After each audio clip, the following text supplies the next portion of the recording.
Well, we only have one reading tonight. It's from 2 Chronicles, chapters 8 and 9. At the end of 20 years, during which Solomon built the temple of the Lord in his own palace, Solomon rebuilt the villages that Hiram had given him and settled Israelites in them. Solomon then went to Hamath Zobah and captured it. He also built up Tadmor in the desert and all the store cities he had built in Hamath. He rebuilt Upper Beth-horon, Lower Beth-horon as fortified cities, with walls and with gates and bars, as well as Baalath and all his store cities, and all the cities for his chariots and for his horses. Whatever he desired to build in Jerusalem, in Lebanon, and throughout all territory he ruled. There were still people left from the Hittites, Amorites, Perizzites, Hivites, and Jebusites. These people were not Israelites. Solomon conscripted the descendants of these people remaining in the land, whom the Israelites had not destroyed, to serve as slave labor as it is to this day. But Solomon did not make slaves of the Israelites for his work. They were his fighting men, commanders of his captains, and commanders of his chariots and charioteers. They were also King Solomon's chief officials, 250 officials supervising the men. Solomon brought Pharaoh's daughter up from the city of David to the palace he had built for her and said, "My wife must not live in the palace of David, king of Israel, because the places of the ark of the Lord has entered are holy."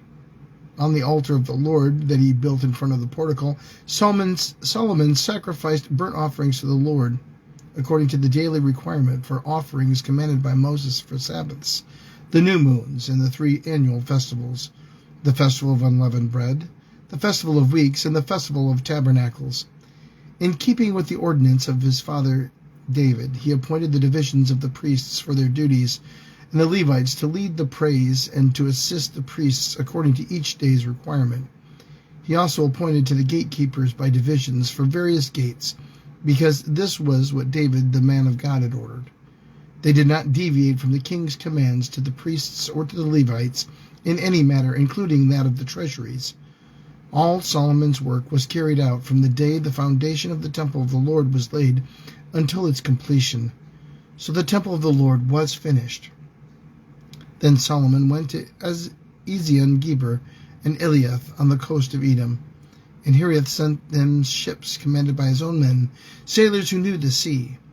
These, with Solomon's men, sailed to Ophir and brought back 450 talents of gold, which they delivered to King Solomon. Chapter 9. When the king of Sheba heard of Solomon's fame, she came to Jerusalem to test him with hard questions. Arriving with a very great caravan with camels carrying spices, large quantities of gold and precious stones, she came to Solomon and talked with him about all she had on her mind. Solomon answered all her questions. Nothing was too hard for him to explain to her. When the queen of Sheba saw the wisdom of Solomon, as well as the palace he had built, the food on his table, the seating of his officials, the attending servants in their robes, the cupbearers in their robes, and the burnt offerings he made at the temple of the Lord, she was overwhelmed. She said to the king, "The report I heard in my own country about your achievements and your wisdom is true. But I did not believe what they said until I came and I saw with my own eyes. Indeed, not even half of the greatness of your wisdom was told me. You have far exceeded the report I heard.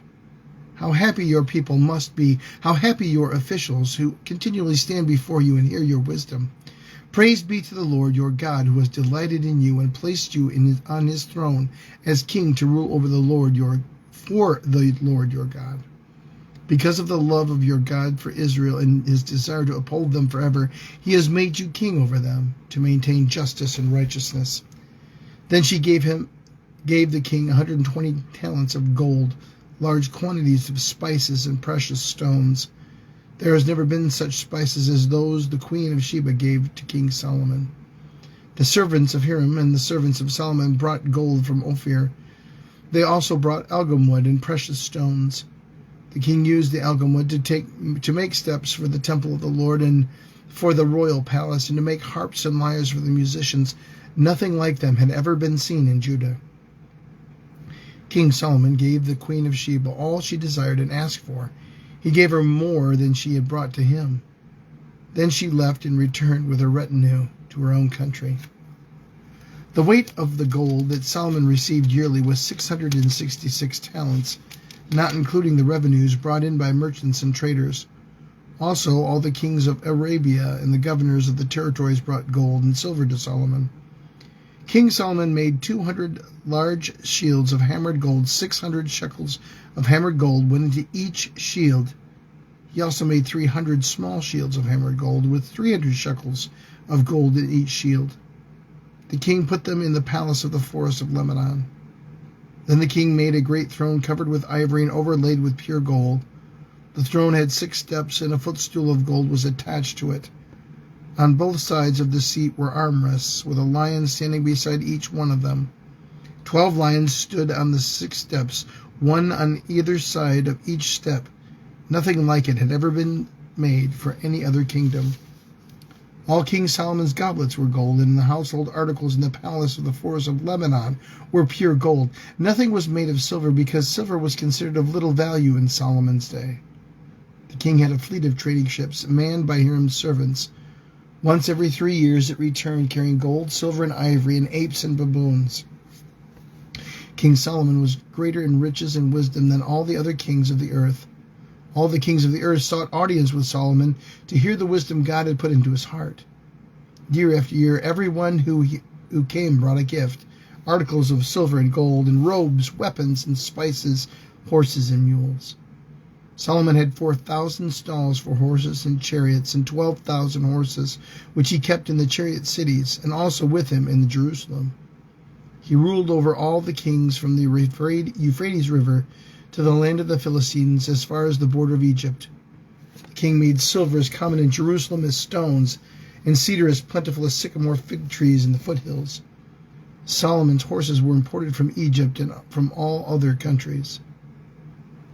As for the other events of Solomon's reign, from beginning to end, are they not written in the records of Nathan the prophet, in the prophecy of Ahijah the Shilonite, and in the visions of Iddo the seer concerning Jeroboam son of Nebat?